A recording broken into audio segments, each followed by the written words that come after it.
నందిని వైష్ణవిని కొట్టడానికి వస్తూ ఉంటుంది. ఇంతలో అక్కడ ఉన్న వైష్ణవి నందినిని చూసి చాలా కోపంగా తన చేతిలో ఉన్న కొరడాన్ని చాలా గట్టిగా లాక్కొని నందినిని కొడుతూ ఉంటుంది. అది చూడగానే ఇంట్లో ఉన్న వాళ్ళందరూ అయితే ఒక్కసారిగా షాక్ అయిపోతూ ఉంటారు.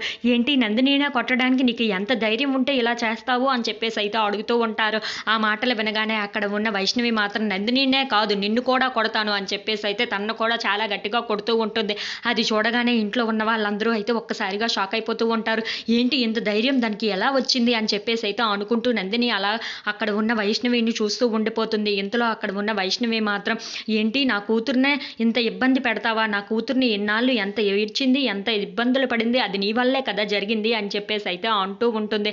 ఆ మాటలు వినగానే అక్కడ ఉన్న నందిని మాత్రం ఒక్కసారిగా షాక్ అయిపోయి వైష్ణవి వైపు చూస్తూ ఉండిపోతుంది. ఇంతలో అక్కడ ఉన్న వాళ్ళందరూ విష్ణు వచ్చాడు అనుకుని అందరూ అనుకుంటూ ఉంటారు. ఇంతలో అక్కడ ఉన్న నందిని మాత్రం ఏంటి ఏం మాట్లాడుతుంది ఇది అని చెప్పేసి అయితే అనుకుంటూ ఉంటుంది.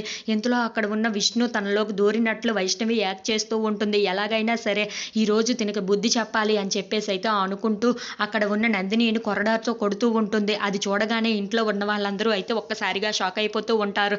ఇంతలో అక్కడ ఉన్న వైష్ణవి మాత్రం తల్లి లేని పిల్ల కదా అని నువ్వే తల్లిగా ఉండి చూసుకోవాలి, కానీ ఇదంతా ఇప్పుడు నువ్వే తనని ఎంత ఇబ్బందులు పెడుతుంటే నేను ఎలా ఊరుకోగలను, ఇక నుండి నిన్ను వదిలిపెట్టేదే లేదు, ఈ రోజు నుండి నేనంటే ఏంటో నీకు చూపిస్తాను నందిని అని చెప్పేసి అయితే మాట్లాడుతూ ఉంటుంది. ఆ మాటలు వినగానే అక్కడ ఉన్న నందిని అయితే ఒక్కసారిగా షాక్ అయిపోయి వైష్ణవి వైపు చూస్తూ ఉండిపోతుంది.